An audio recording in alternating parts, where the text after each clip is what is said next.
Saudara, program menggembleng siswa bermasalah di barak militer memang memunculkan pro dan kontra. Kita akan bahas bersama narasumber sudah bergabung di studio Kompas TV, Bupati Purwakarta, Saiful Bahri bin Zain. Selamat malam Pak Bupati. Ya. Dan juga lewat sambungan Zoom sudah bergabung Ketua Dewan Pakar Federasi Serikat Guru Indonesia atau FSGI, Retno Listiarti. Mbak Retno, selamat malam. Dan anggota Komisi 10 DPR fraksi Golkar, Ferdiansyah. Pak Ferdiansyah, selamat malam. Selamat malam. Saya ke Pak Bupati dulu. Siap. Damang Pak.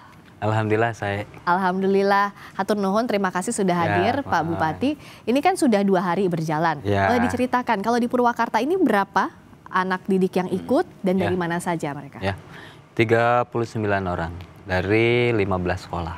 15 sekolah? 15 sekolah. SMP. SMP. Tingkat SMP. Kelas 3 semua atau ada yang? Enggak, ada kelas 7, kelas 8, kelas 9. Dari kelas 9-nya itu ada 18 orang, kelas 8-nya ada 6 orang, kelas 7-nya ada 15 orang. Selama berjalan ini programnya apa saja Pak Bupati? Nah, kan hari pertama kemarin itu kan tes kesehatan. Ya. Pertama itu, terus yang kedua juga konseling psikolog.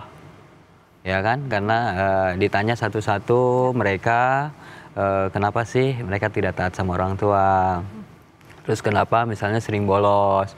Kenapa dia bergaul begitu, misalnya bebas, dia senang mabuk misalnya. Terus kenapa anak seusia kelas 7 udah merokok.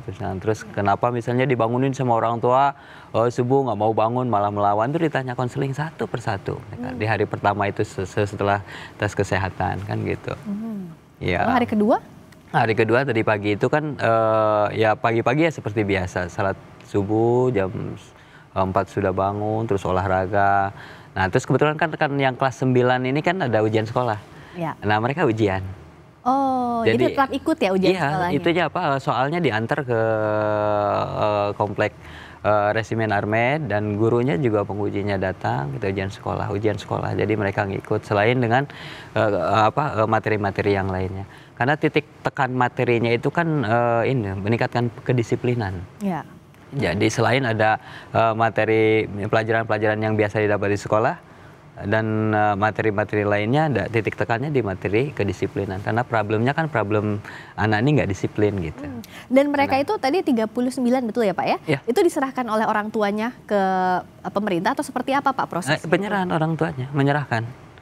Jadi kan ini di saat ini orang tua sudah hampir menyerah. Kalau menyerah sih sampai menyerah sih enggak ya, hampir menyerah. Kalau bahasa kitanya sih takluk lah ini. Jadi anak nih dikasih tahu nggak mau nurut, malah melawan kan gitu. Dibangunin subuh, misalnya suruh sholat, dia nggak mau bangun, malah dia marah-marah kan. Disuruh pergi sekolah, pergi dari rumah ke sekolah, tapi tidak sampai di sekolah. Malah dia mabal istilahnya itu nongkrong. Bolos gitu ya Pak? Iya, nongkrong. Pas waktunya jam pulang sekolah dia malah pulang sekolah. Setelah itu pergi lagi, pulang jam 12 malam. Orang tuanya sudah tidak bisa lagi melarang lagi. Kalau dilarang malah melawan.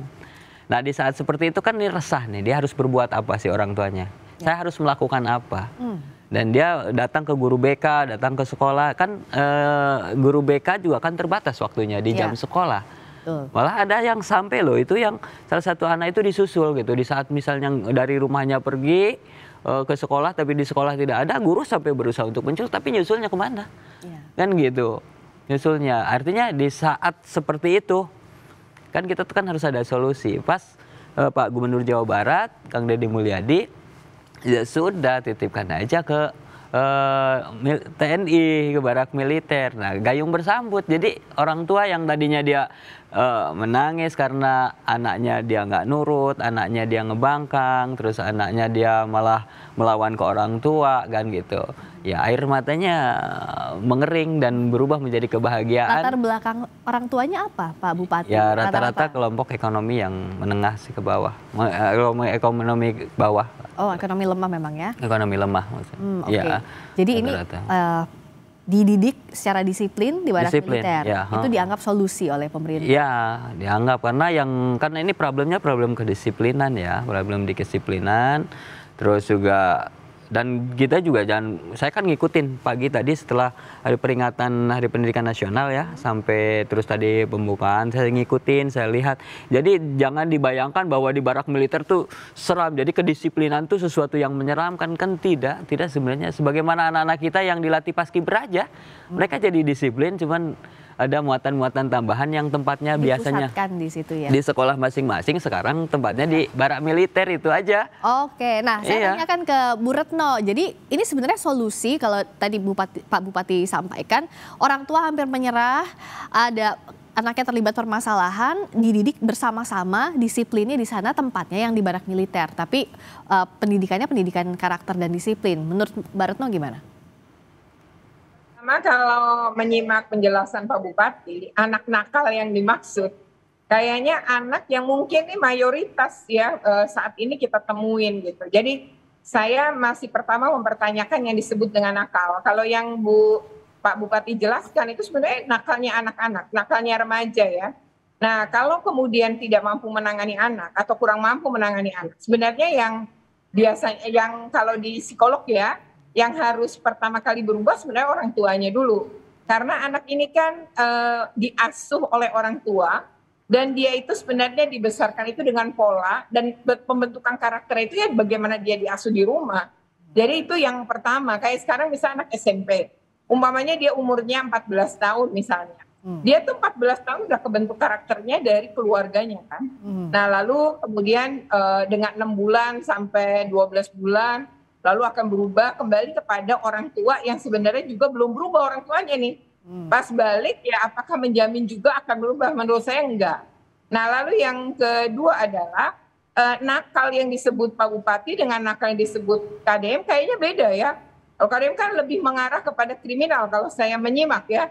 Nah sebenarnya saya sepakat gitu ya dengan tadi Ibu siapa ya yang dari DPR RI tadi ya, Bu Esti. Ya, itu sebenarnya dia menyatakan bahwa ada peraturan perundangan sebenarnya yang menangani anak-anak yang terkategori nakal. Nah, di dalam peraturan itu kan gini ya Mbak, ada yang pertama adalah perlindungan anak. Undang-Undang Perlindungan Anak itu menyebut di pasal 69 dan seterusnya bahwa ada perlindungan khusus anak. Nah, perlindungan khusus anak ini untuk anak-anak yang bermasalah tadi, seperti narkoba, melakukan tindak pidana, dan lain-lain itu sudah diatur. Dan bagaimana kemudian penanganannya pun diatur, termasuk ketika dia melakukan pidana di dalam Undang-Undang Sistem Peradilan Pidana Anak. Nah, artinya ini kan ada patokan perundangan gitu ya. Lalu saya ingin juga melihat di Undang-Undang Sidiknas, kebetulan Hari Pendidikan Nasional, di dalam Undang-Undang Sidiknas sampai ini masih berlaku, itu sebenarnya tidak ada sih bahwa anak yang bermasalah kemudian dikirim ke barak militer gitu. Walaupun kata Bupati hanya pindah gitu.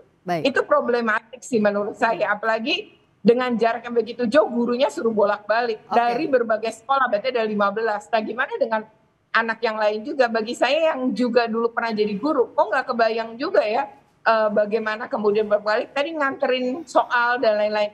Kalau anaknya ujian gitu ya, kenapa tidak difokuskan? Nanti jadi menimbulkan tadi secara psikologi pun anak itu juga punya masalah akhirnya ketika ujiannya pun dibedakan nih walaupun lokasi. Ya, gitu sih kira-kira Mbak Friska ya pandangan saya. Kalau tadi Mbak Retno bahas juga soal aturan, saya ke Pak Ferdi. Sebenarnya kalau Komisi 10 DPR setuju atau tidak dengan ide pendidikan disiplin di barak militer ini yang sudah dijelaskan tadi oleh Pak Bupati juga alasannya untuk membina orang tuanya sudah tidak sanggup lagi, jadi diserahkan, dibantu. Pak Ferdi, mohon di-unmute dulu. Kalau kami dari DPR RI kan artinya di sini mengacu pada peraturan perundang-undangan. Tadi juga disampaikan oleh rekan kami dan juga oleh Mbak Retno, itu peraturan dasar peraturan perundang-undangan. Di antaranya juga tugas dan fungsinya pendidik itu apa sih? Apakah kita juga sudah menyerah? Apakah pendidik emang tidak bisa dioptimalkan kembali? Artinya gurunya kan, apakah orang tua nggak bisa diajak diskusi ataupun lebih mendalam artiannya diajak supaya dia juga bisa melakukan pengawasan lebih ketat. Kalau itu diserahkan ini sah saja, tapi kan juga tentara juga punya tugas dan fungsi tersendiri. Kalau ini menjadi pilot project dan itu dianggap disukai. Bayangkan setiap batalion ada tambahan beban terhadap yang didefinisikan tadi, anak nakal. Nah, terus nanti tentara dalam konteks ini bagaimana? Artinya nanti sebagai tentaranya tidak fungsi sebagai tentara lagi nanti. Dia hanya mendidik anak-anak nakal kan gitu kan. Itu yang juga harus di-clearkan. Jadi yang pertama kalau mau kita bijak, kita inventarisasi dulu masalah terhadap apa, termasuk juga definisi-definisi tersebut. Dan terus klasifikasi anak nakal itu seperti apa, pengkategorian anak nakal itu seperti apa. Nah, dari situ baru kita mengambil sebuah kebijakan yang tentunya di sini yang memang kata tadi keterangan Pak Bupati dianggap tidak bisa ditanggulangi lagi oleh orang tuanya. Nah, kalau orang tua nggak bisa ditanggulangi berarti kan ke negara. Adakah, nah pertanyaan saya, secara tugas dan fungsi kenegaraan, apakah tepat diberikan, dititipkan ke barak militer? Ada tugas dan fungsi kementerian lain nggak? Oke. Kan harus, misalnya di sini kan diantaranya tugas Kementerian Sosial kan. Baik. Ya. Apa nggak itu dikoordinasikan dengan kementerian yang terkait dulu sebelum ambil kebijakan? Tapi memang kita sadari ini niat baik, mungkin keras program dari Pak Deddy Mulyadi silakan itu mungkin bisa berlaku di wilayah Purwakarta, tapi untuk di wilayah lain belum tentu bisa diterima hal ini. Dan tentu di sini di Jawa Barat pun juga terbagi berbagai-bagai budaya. Untuk kalau di daerah kami, daerah Tasikmalaya dan Garut belum tentu bisa, Pak. Kan itu yang jadi harus juga pertanyaan kan gitu. Jadi ini memang harus dilihat kasus per kasus, pengkategorian, definisi, dan harus juga berkonsultasi dan dengan para pemangku kepentingan. Nah, Pak Ferdian, saya karena harus cepat, betul harus cepat. Tapi cepat itu bukan juga nanti akan menimbulkan masalah di kemudian hari. Itu Mbak. Baik, nah tadi pertanyaan Pak Ferdiansyah sudah dikoordinasikan dulu Bapak dengan kementerian terkait atau pihak lainnya sebelum adanya pendidikan barak militer ini? Kita sudah koordinasi tentunya kalau tingkat kabupaten kan dengan dinas pendidikan ya, dengan dewan pendidikan juga sama. Dengan sekolah-sekolah juga sama. Jadi di saat seperti itu ketika kita khawatir bahwa tawuran akan terjadi lagi, terus dia misalnya akan membawa yang lain, apa coba yang saya mau akan dilakukan? Tolong saya kasih solusi untuk ketika ada orang tua datang ke kita, dia menyerah untuk ngurus anaknya, tolong kami kasih solusi. Apa kira-kira solusinya? Ketika misalnya terus anak pergi ke sekolah, terus tidak datang ke sekolah, terus kemudian tawuran, ya kan? Nah terus solusinya apa? Dan terus mereka berusaha untuk memberikan bimbingan tapi tetap terus tawuran, kira-kira apa? Kalau ibu menjadi bupati misalnya, nah ya itu kan? Ditanyakan ke Bu Retno, tadi Pak Bupati tanya apa solusi lainnya. Kan kita juga menunggu solusi. Ini kan salah satu kita anggap bahwa solusi cepat saat ini ya. Jadi ini solusi cepat tapi udah dikoordinasikan. Ya karena saya juga merasakan, jangankan anak-anak loh. Kita aja kemarin habis pelantikan terus retret itu terasa disiplinnya. Iya kan? Dan di barak militer, di Akmil, ini di barak militer jangan dibayangkan kemudian di situ terjadi perampasan hak-hak anak. Orang dia diperlakukan seperti seorang anak. Hak pendidikannya sama kan gitu. Kerjasama dengan dinas pendidikan tadi. Dengan dinas pendidikan semua instansi juga di situ juga terlibat kan gitu. Apalagi sekarang ini moto dinas Hari Pendidikan Nasional partisipasi semesta untuk meningkatkan mutu pendidikan. Lah semesta itu kan dengan segala isinya. Dengan termasuk berbagai instansi. Kecuali kan dong partisipasi semesta untuk meningkatkan mutu pendidikan kecuali TNI. Ayo kecualikan dong dalam misinya kalau itu menjadi masalah ya. Maksud saya pikirannya jangan terlalu bagaimana gitu. Jadi meningkatkan kedisiplinan itu menjadi sesuatu yang menyeramkan. Kalau ditangani oleh TNI itu langsung menyeramkan. Lah kalau kami di Purwakarta karena di situ ada resimen armed yang dianggap akan bisa meningkatkan kedisiplinan untuk anak, ketika ada kebijakan gubernur ya gayung bersambut. Karena ini dasarnya ada kebijakan gubernur juga. Iya, bukan ada anak nakal kita tangkap, kita bawa, bukan kan? Dipaksa, bukan, kita umumin orang tua nih untuk menghindari kenakalan berikutnya yang sudah tidak sanggup, anaknya yang sering tawuran, anaknya sering bolos, silahkan mau dititipkan. Jadi tapi di sini di barak militer gitu loh. Ini ada masalahnya orang tuanya tidak sanggup. Saya sebelum ke Bu Retno saya ke Pak Ferdi dulu. Silakan Pak Ferdi, apa kalau solusinya kalau dari DPR? Tadi pertanyaannya Pak Bupati. Ya, ini saya pertanyakan dulu. Ini masalah Purwakarta apa masalah Indonesia? Tadi. Saya DPR RI kan. Ya, betul. Kalau itu masalah Itu. Purwakarta yang disampaikan Pak Bupati, bisa terjadi kebenaran. Nah, Karena tapi dasarnya kan kebijakan gubernur ada, tadi ya Pak Ferdi ya. nah, tapi ada instansi vertikal. Yang tentu di sini berarti kalau itu instansi vertikal yaitu TNI, ya tentu ada secara resmi koordinasi harus ada dengan pihak TNI. Secara resmi, karena ini organisasi vertikal. Yang disampaikan Pak Bupati betul, nggak salah. Tapi dinas terkait itu instansi yang ada di lingkungan pemerintah daerah Kabupaten Purwakarta, bukan yang ada secara garis vertikalnya instansinya. Nah, yang pertanyaan kami, ya silakan kalau itu urusan yang tahu persis masalah di situ, karena Bupati Purwakarta. Yang saya khawatirkan ini kan tidak bisa disamaratakan seluruh Indonesia. Makanya tadi saya tegaskan, ini tidak bisa berlaku misalnya kayak di dapil saya, walaupun sama-sama Jawa Barat. Ya. Garut, Tasik, nggak akan mungkin bisa sama. Jadi kasuistis begitu ya Pak ya, tergantung daerahnya. Nah, fasilitas Yon Armet di tempat kami ada kali Yon Armet? Mungkin tidak ada, ada ini di Sibulu, di Garut, 303. Nah, adanya Birgif di Tasikmalaya, kan beda. Ya. Nah, sifat kayak gitu juga tentu kita harus arif dan bijaksana, melihatnya secara utuh. Ya. Tidak bisa samakan Indonesia dari Sabang sampai Merauke dalam konteks penanganan hal-hal ini, karena beda-beda budayanya. Makanya kan dibilang Bhinneka Tunggal Ika. Ya, Itu beda, kan beda kondisinya, beda daerahnya begitu ya Pak Ferdi ya. Oke. Mungkin silakan. Kalau di Purwakarta kayak gitu bisa diterima di masyarakat, ya silakan. Tapi nggak bisa diberlakukan di seluruh Indonesia. Iya, baik. Kalau dari Bu Retno tadi solusinya apa? Karena kalau dari Pak Bupati, orang tua datang tidak sanggup lagi dan pada saat pendidikan diberikan juga kerjasama dengan Dinas Pendidikan, Bu Retno. Ya, sepanjang saya menangani kasus-kasus anak yang bermasalah, misalnya tanda petik, sebenarnya para psikolog itu pun akan meminta orang tuanya terlibat. Jadi karena ini kesalahan anak biasanya nggak berdiri sendiri.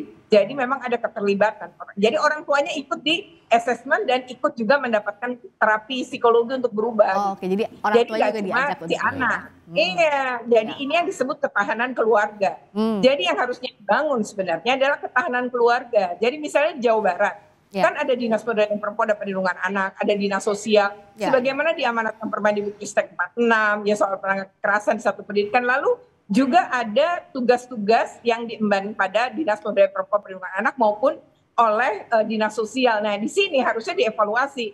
Kalau mereka selama ini gagal, ada apa? Anggarannya kurang, ahlinya kurang, Kak. Misalnya psikolognya terbatas, penyuluhan yang harus dilayani banyak.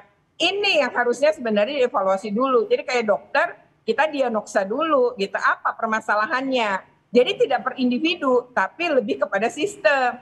Apa yang sudah dilakukan oleh pemerintah daerah, ini harusnya evaluasi dulu. Lalu yang kedua, saya sepakat dengan Pak Ferdi, sebenarnya tugas dan fungsinya milik tentara itu apa? Ya, lalu kemudian di dalam Undang-Undang Sidiknas saya dapat tugas pendidikan kan hanya Kemenak dan Kemendikbud gitu kan, Kementerian Pendidikan yang disebut.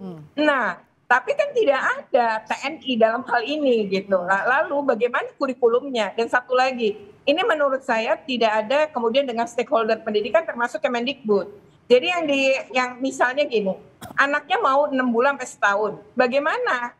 Kemudian status Dapodiknya udah lapor belum? Lalu gimana kalau kemudian mereka misalnya pembelajarannya tadi datang efektif enggak? Bagaimana sebenarnya pemenuhan hak-hak mereka gitu ya kemudian atas pendidikan? Karena anak-anak berhadapan dengan hukum sekalipun dan kemudian dihukum sekalipun oleh pengadilan, mereka hak atas pendidikan tetap dipenuhi dan ada tatap muka, ada proses itu dan tidak melulu pendisiplinan secara militer ya Mbak ya. Oke, tadi hak pendidikan yang disoroti termasuk juga pelibatan orang tua. Diberikan, kita berikan, tidak ada yang dirampas hak pendidikan mereka. Jam-jam pelajaran-pelajaran mata pelajaran yang biasa di sekolah didapat, ya kan? Terus juga orang tua juga sama. Terus mereka di hari pertama konseling, psikolog tanya satu-satu problemnya apa, semuanya kita pelajari, semua kita libatkan. Terus mereka psikolog komunikasi sama orang tuanya. Tapi kan ini menurut saya menjadi sebuah darurat real yang terjadi di siswa kita. Tawuran, ada berhenti nggak kita cerita tentang tawuran? Ada nggak sih kekhawatiran kita ketika tawuran itu memberikan efek buruk pada yang lain? Apalagi di Purwakarta menurut saya sangat darurat. Kenapa? Karena sebelum lama ini ya kita tahu sendiri tawuran antara anak SMP saling bacok, ya kan? Ya kan? Terus yang kedua, yang baru yang terakhir ini seorang anak yang dia dari bayi merah diurus sama kakeknya, dia pergi malam pulang pagi ditegur langsung disiksa, dibacokin tuh kakeknya. Jangan terlalu detail kita ya artinya ini kan menimbulkan efek buruk terhadap siswa yang lain. Ya. Nah bibit dari situ apa? Karena mereka tidak disiplin. Tidak disiplin, misalnya dia ketika sekolah dia tidak disiplin, ketika dia misalnya bangun pagi tidak disiplin, dia tidak menghargai waktunya, tidak menghargai temannya, tidak menghargai orang tuanya, kan gitu, tidak menghargai sesamanya. Ini menjadi sebuah cikal bakal kemudian mereka bertawuran, kan gitu. Sama apa yang sampaikan dengan Pak Gubernur itu sama, kan gitu ya. Jadi ini kan cikal menjadi sebuah cikal kriminalitas yang dilakukan. Tadi kan untuk anaknya ya Pak ya. Nah untuk orang tuanya apakah akan dilibatkan juga untuk pendampingan psikologi karena bicara ketahanan keluarga tadi? Selanjutnya harus, karena kan kita setelah selesai kalau dianggap nih anak ini sudah mulai disiplin, dikasih buku saku, kasih tanggung jawab, nak setelah dari sini tolong ajak ya temennya. Ini kan sebenarnya kan hanya mindahin dari lingkungan yang dianggap kurang baik menjadi lingkungan baik, lingkungan yang negatif yang dengan teman-temannya kita pisahkan dulu ke lingkungan yang positif. Gitu loh. Nanti lu setelah dari sini nak, kamu ajak temen yang lain ya. Bangun pagi ya, pagi olahraga ya, sekolah tepat waktu, belajar rajin ya. Terus pulang sekolah langsung pulang ke rumah, ajak temennya. Kamu ajak si anu. Terus kalau misalnya ada satu temennya yang tidak mampu kau ajak, tulis nak di situ biar kami terus pantau.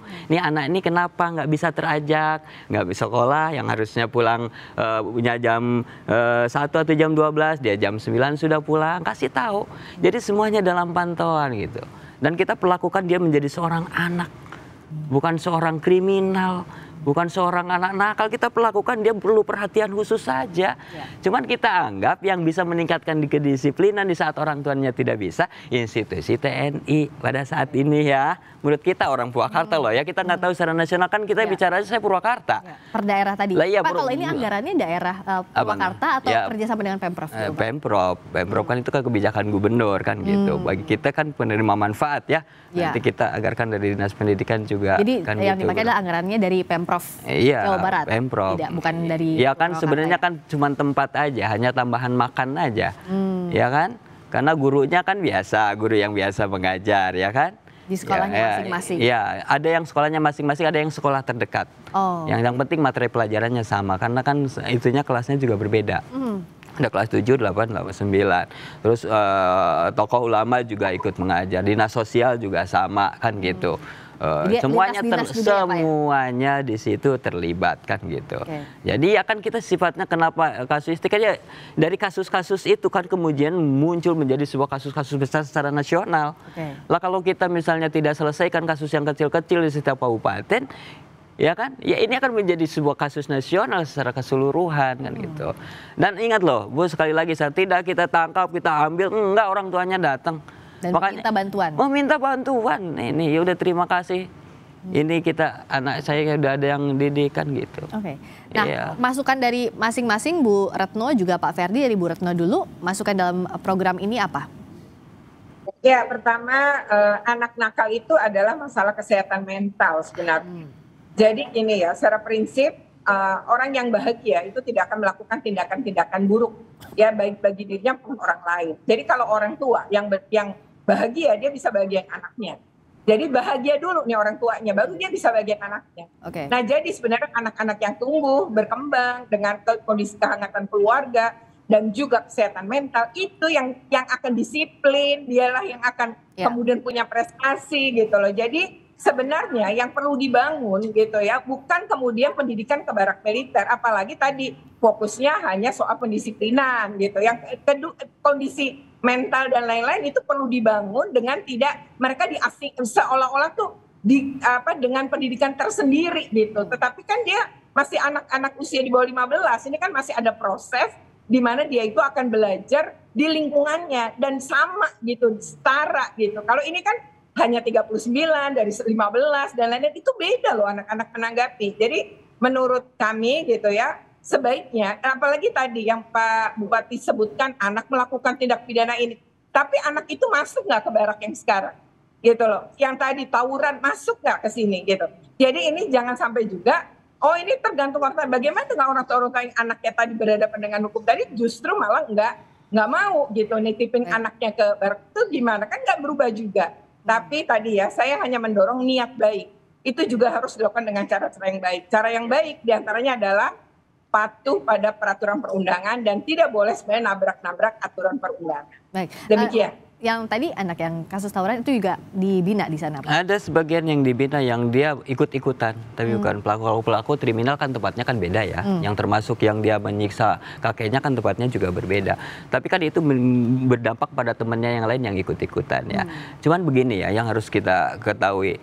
Tolong nanti kasih tahu kami ya, ketika kita menghadapi ini seorang tua yang anaknya nggak bisa diurus, dia menangis meminta motor. Kalau tidak dikasih motor kemudian tidak pergi sekolah, dia melawan ke orang tua, terus mengancam. Akhirnya orang tua terpaksa untuk membelikan dengan pinjam uang ke koperasi. Nah, dia kerjanya serabutan. Nah, untuk menyicil berikutnya kemudian dia harus minjam ke bank, mengkeliling dan harus meminjam ke yang lainnya, pinjam sana pinjam sini untuk bayar cicilan. Ya kan, sementara kalau tidak diikuti ini anak ini mengancam orang tuanya. Kan orang tuanya juga merasa terancam, tidak berdaya. Ya kan? Nah, ini kita harus melakukan apa untuk mereka? Apa yang harus kita lakukan untuk itu? Apakah kita bayarkan dulu hutang-hutang orang tua sehingga kemudian dia bantu, atau kita urus ini dulu anaknya dulu? Ini kasus ini sering terjadi. Kasus ini terjadi, kita hadapin langsung orang-orang tua kita. Pak Bupati ini urgent memang. Iya, kita urgent karena di saat seperti itu darurat apa yang harus saya lakukan? Karena itu kondisinya darurat. Iya. Oke. Darurat kan? Iya kan?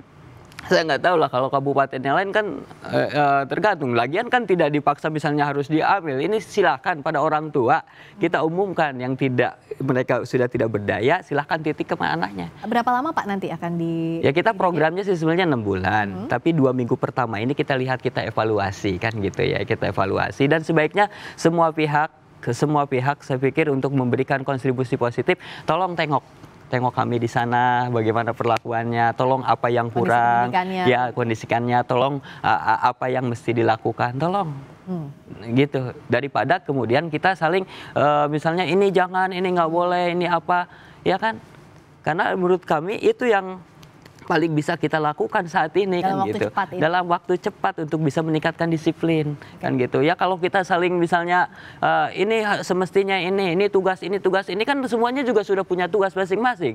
Tawuran tetap ada kan gitu. Terus kasus-kasus persoalan anak-anak yang dianggap oleh kita nakal, terus misalnya terus yang bermasalah dengan keluarganya juga sama. Dinas sosial juga dari dulu juga ada.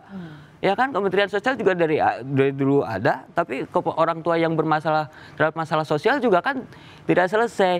Ini artinya ketika yang kita hadapi saat ini itu ya kita lakukan itu kan gitu. Oke. Menurut kami loh ya.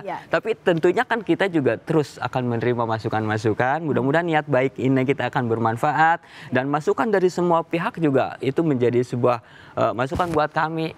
Semoga ada solusi lain nanti yang bisa ini yang untuk lebih mempertajam bagaimana meningkatkan disiplin. Kan nggak masalah saya pikirkan gitu. Terakhir kalau dari Pak Ferdi bicara soal kasuistis tadi, kalau Pak Bupati cerita pasti di Purwakarta. Nah, apa yang bisa diberikan catatan nih, masukan Anda dari DPR? Pak Ferdi? Oh, hilang sinyalnya.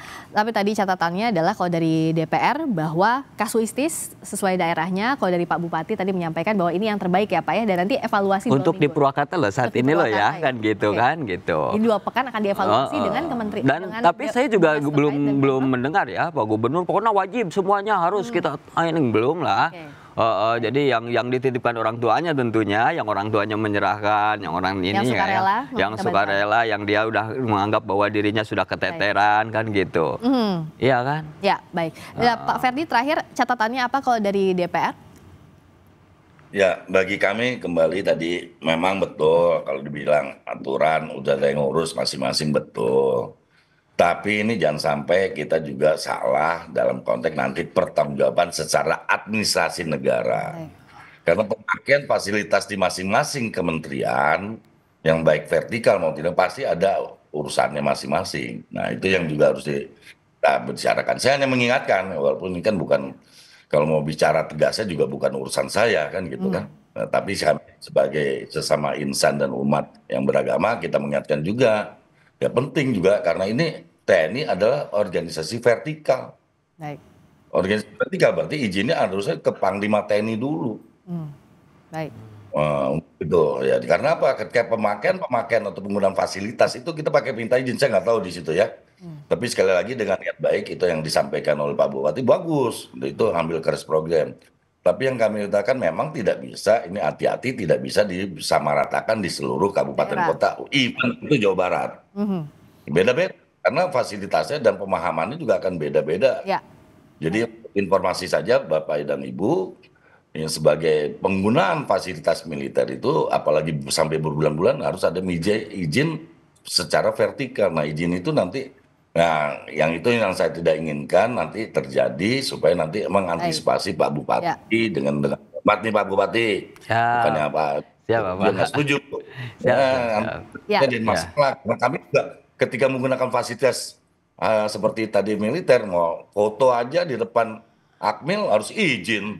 Baik, Apalagi jadi administrasinya ya diingatkan kalau dari Pak Ferdi ya. Baik, ditangkap. Tuh, ini organisasi vertikal yang Baik. disampaikan Pak Bupati, dinas sosial, dinas distrik itu karyawannya Pak Bupati. Oke, baik. Jadi tadi secara administrasi juga jadi catatannya agar niat baiknya juga berjalan dengan baik. Begitu ya Pak Ferdi ya? Baik, terima kasih atas waktunya anggota Komisi 10 DPR Fraksi Golkar, Pak Ferdiansyah. Terima kasih Berutno Listiarti, Ketua FSGI. Dan juga terima kasih Pak Bupati Purwakarta, Saiful Bahri bin Zain telah mampir ke Sapa Indonesia Malam. Terima kasih banyak.